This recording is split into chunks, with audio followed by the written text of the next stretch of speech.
estacionamento. E essa prática, feita por muitos comerciantes, é proibida. Se tem uma coisa que está cada vez mais difícil aqui em Goiânia é estacionamento, principalmente em áreas comerciais. E para piorar a situação, tem comerciante que faz isso aqui, ó, gente. Delimita um pedaço da área pública como se esse trechinho da rua aqui fosse dele. E na verdade, gente, não é não. O nome já diz tudo. Área pública. A gente passa, quer estacionar e não consegue também estacionar. É público, né? É para todo mundo, né? Não é para uma pessoa só, não é, ué. Só para o comerciante tem direito? Com uma câmera escondida, nossa produção percorreu a Avenida Paranaíba, no centro de Goiânia. Aqui, o comerciante reservou as vagas na rua com cadeiras.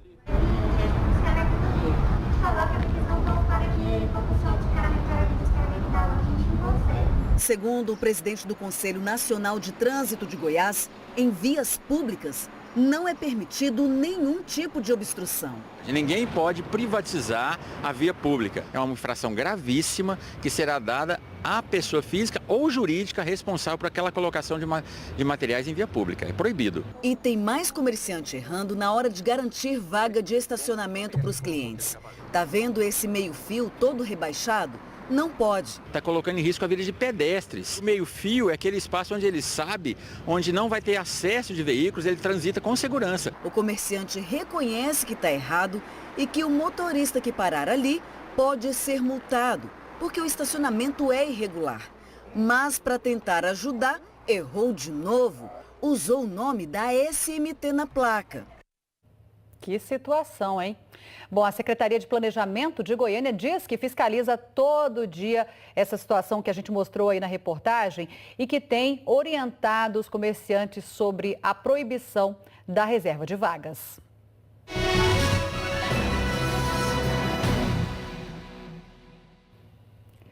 Eleições 2018. O Popular encomendou uma nova pesquisa SERPES com intenção de votos para o governo de Goiás. O nível de confiança é de 95%, o que quer dizer que se levarmos em conta a margem de erro de 3,5 pontos percentuais para mais ou para menos, a probabilidade do resultado retratar a realidade é de 95%. Veja agora os números da pesquisa SERPES para governador. Ronaldo Caiado, do DEM, tem 41,9% das intenções de voto. Levando em conta a margem de erro, pode ter de 45,4% a 38,4%. Zé Eliton, do PSDB, aparece com 10,6%. Com a margem de erro, pode ficar entre 14,1% e 7,1%. Daniel Vilela, do MDB, 10,1% das intenções de voto.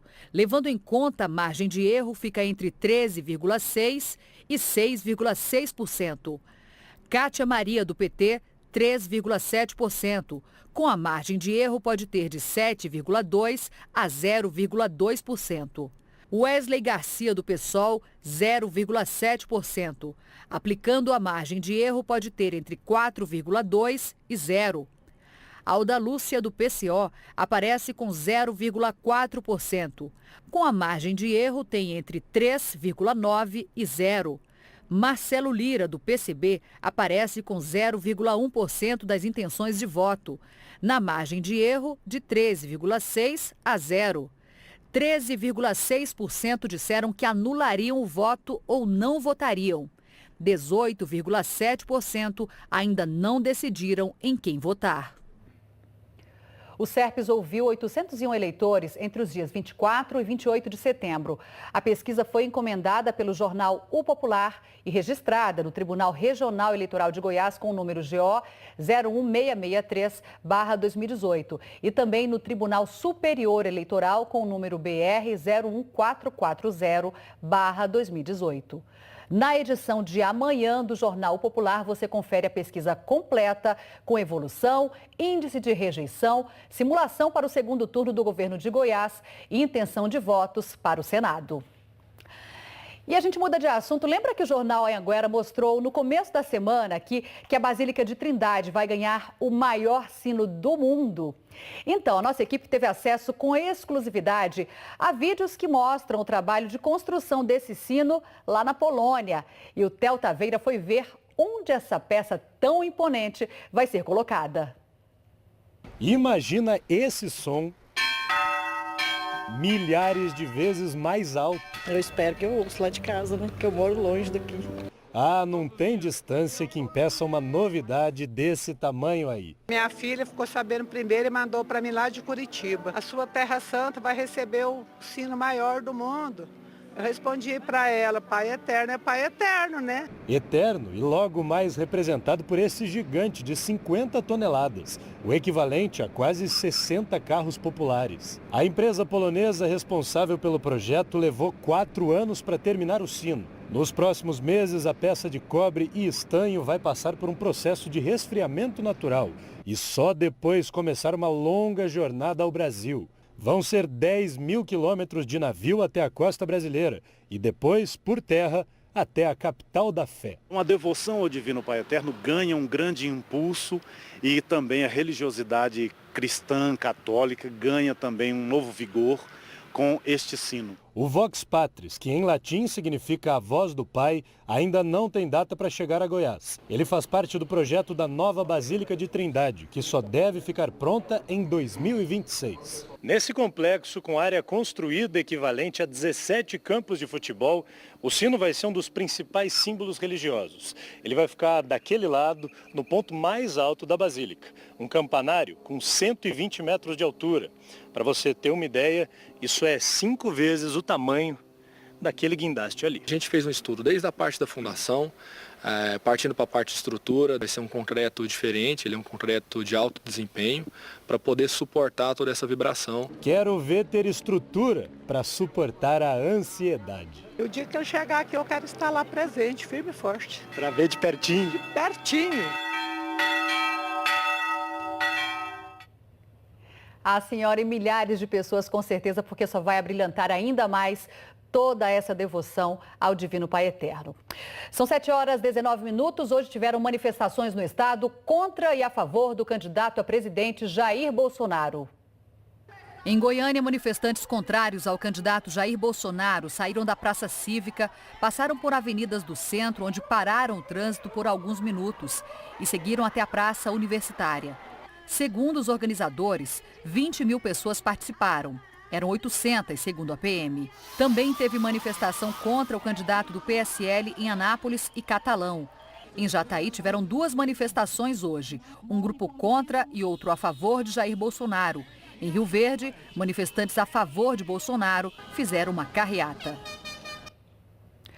O Jornal do Campo de amanhã vai falar da pesquisa na pecuária e da produção de melancia e de café. Investimento em manejo e tecnologia. Resultado: café de boa qualidade no leste de Goiás. Você sabia que Goiás é um exemplo de genética bovina para o Brasil? Uma exposição em Goiânia que reúne pecuaristas e pesquisadores da cadeia produtiva do boi. Vamos ver também como está a produção da melancia e uma receita de bolo de melancia com calda. Amanhã, depois da Santa Missa.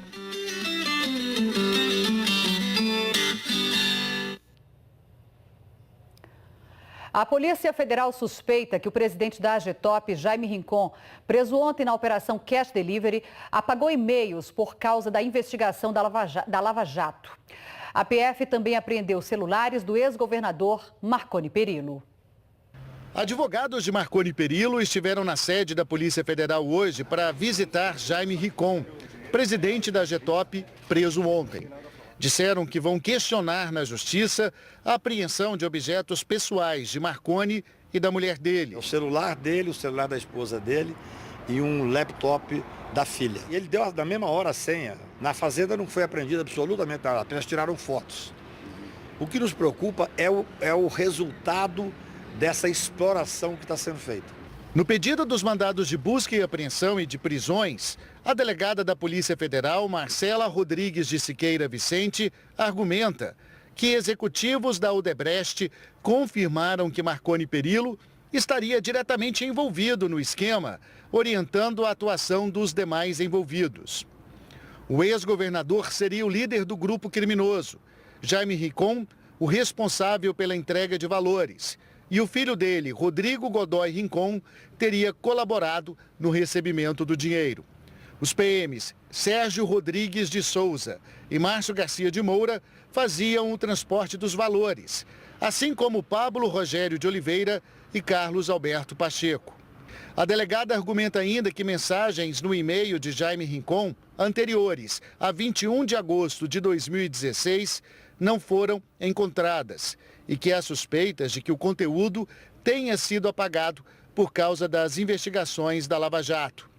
O requerimento diz ainda que há indícios de lavagem de dinheiro na compra de um carro de R$170 mil por parte de Rodrigo Rincon, filho do presidente da Getop, logo depois de um dos pagamentos ter sido feito. E ainda que esse veículo estava fora da renda de Rodrigo, na época estudante. O requerimento dos mandados de prisão e busca e apreensão tem mais de 50 páginas. Relata indícios colhidos nas fases 23 e 26 da Lava Jato e também em depoimentos e delações de executivos da Odebrecht. A investigação em Goiás apura o destino de cerca de 12 milhões de reais. O esquema teria sido montado para favorecer empreiteiras em obras públicas do Estado em troca de propina para financiar campanhas políticas. A defesa de Marconi Perillo disse que a busca na casa do ex-governador a 9 dias da eleição tem um caráter claramente eleitoreiro e que demonstra um abuso do Ministério Público e do Poder Judiciário.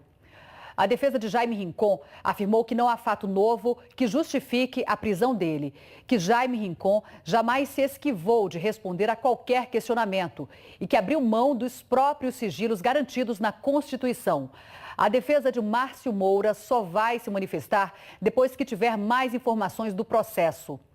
O advogado de Pablo Rogério de Oliveira negou as acusações e disse que o cliente não sabia o que estava sendo transportado. Nós não conseguimos contato com as defesas de Rodrigo Godoy Rincon e Carlos Alberto Pacheco Júnior. Mudo de assunto para te contar desse sabadão. Foi quente, né? Altas temperaturas. Aqui em Goiânia, 37 graus.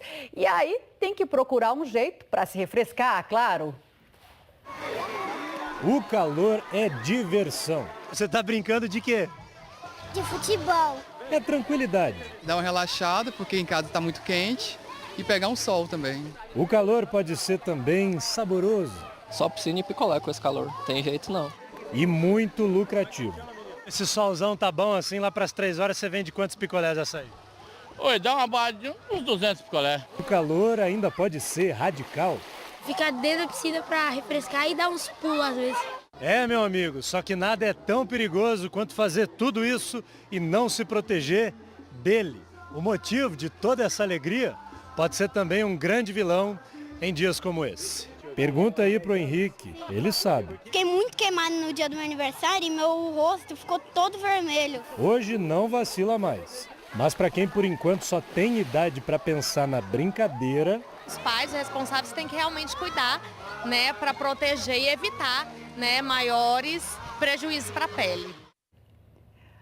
Muito cuidado com a saúde, todo mundo na torcida pela chuva para aliviar esse calorão. Intervalo e a seguir os gols do jogo entre Atlético e Figueirense. Até já!